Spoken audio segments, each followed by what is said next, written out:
We've arrived at the third week of Advent, and if you are wondering where the first 2 weeks went, you are not alone. Time flies when we're preparing the way of the Lord and getting swept up in the busy holiday season. It's increasingly hard to find time and space for the actual Christ child, who's far too often upstaged by Rudolph and Frosty and Santa. All wonderfully festive additions to the holidays, but icing on the cake. It's a struggle to find time for readying our hearts as well as our homes. But your presence here this morning suggests that you're searching for something more, something sacred, something that will last far beyond when the last boxes of decorations have found their way back to their corner of the attic. Advent is a season of anticipation and preparation. In the midst of decking our halls, we work hard also to prepare our souls for the coming of Jesus. There's a book that comes to mind each year around this time, and it's a book that was given to me at my baptism, and therefore Andy and I give it to each of our godchildren when they're baptized. It's called If Jesus Came to My House. Raise your hand if you've ever read this little book or seen it. Oh, good, a few of you, but for a lot of you, it's new. It begins like this. If Jesus came to my house and knocked upon the door, I'm sure I'd be more happy than I've ever been before. If Jesus came to my house, I'd like him best to be about the age that I am and about the height of me. I'd run downstairs to meet him, the door I'd open wide, and I would say to Jesus, "Oh, won't you come inside?" The little boy goes on to show Jesus all of his favorite and frightening places in his house, and he builds to the most wonderful play date he could ever imagine. And then we'd play with all my toys, my nicest toys, of course. And he should have the longest ride on my rocking horse. And with my bricks, I'd build him a castle of his own. And he should be the little king and sit upon the throne. And when we'd done, we'd stack the toys all neatly on the shelf. But first, I'd let him pick the best and keep it for himself. The little boy in this book makes predictions about what Jesus would want to see and do while he's visiting. He even makes a hopeful prediction that Jesus will look a lot like himself and be about his age. For he knows what a boy his age would want, and it's a comfortable place to start as he starts dreaming of how he would host the Christ child. For generations before the birth of Jesus, the Israelites were doing the same thing. Through prophecy, they predicted what the Messiah would do when he came. They predicted his purpose and his personality as best they could so that they could be ready when he came to visit. Isaiah proclaims today that Jesus will come with great joy and singing, with glory and majesty. He will come with vengeance and bring salvation to his people. He will restore sight to the blind, hearing to the deaf, and the lame will leap like deer. He will set forth a straight and holy way to redemption, free of all danger, and all sorrow and sighing shall flee away.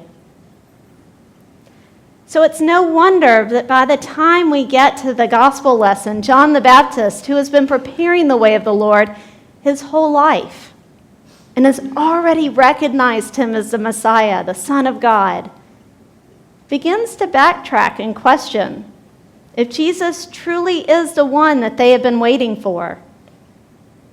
Jesus is presenting some unusual behavior, and it's not lining up with everyone's predictions.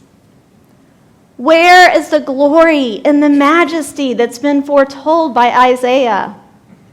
Why is John the Baptist in prison?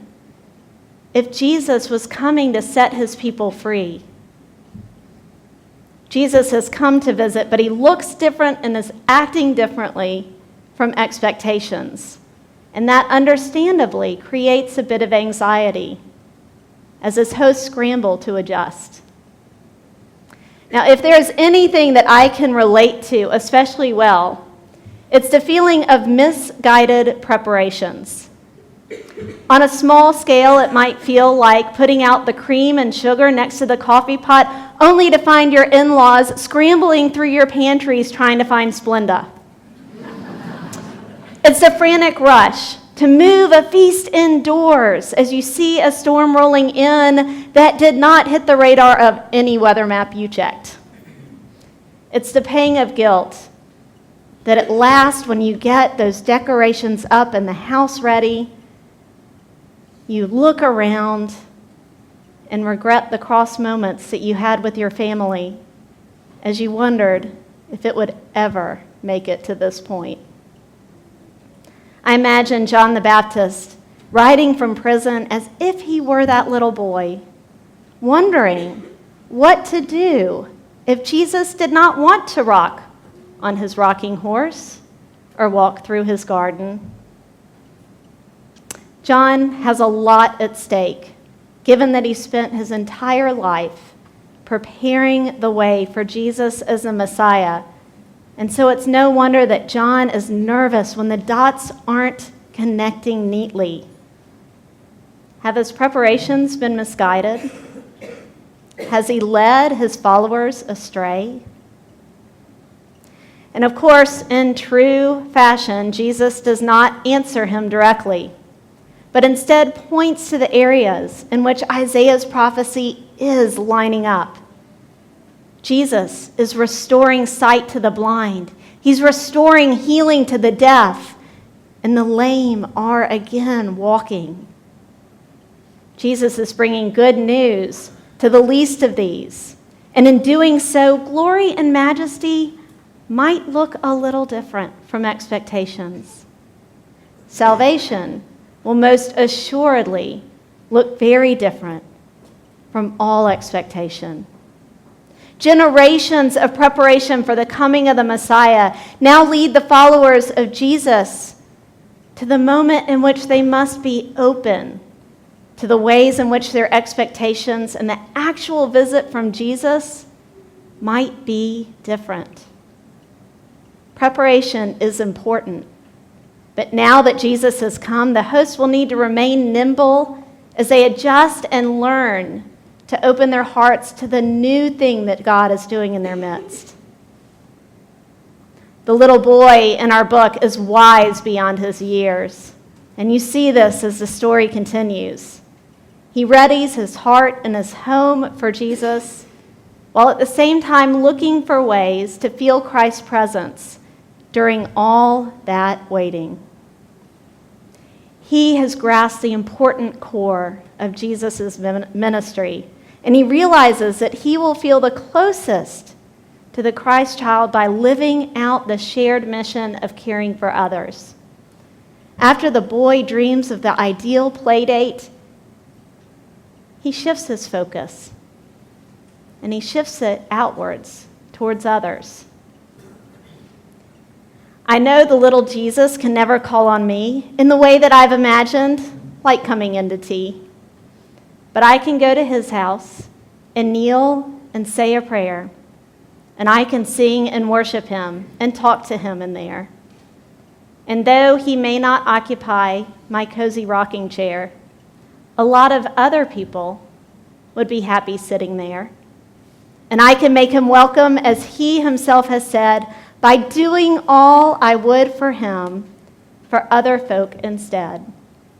The flowers in my garden he may not pick himself, but someone else would like them upon their mantel shelf. So I know if anyone who's old or ill or sad, I'll take them there for Jesus' sake and help to make them glad. The beauty of this story is that the boy ventures into the world doing for others everything that he dreams of doing for Jesus. The boy knows that in sharing with the least of these, he is indeed able to feel the presence of Christ and encounter his light in those that he meets and serves.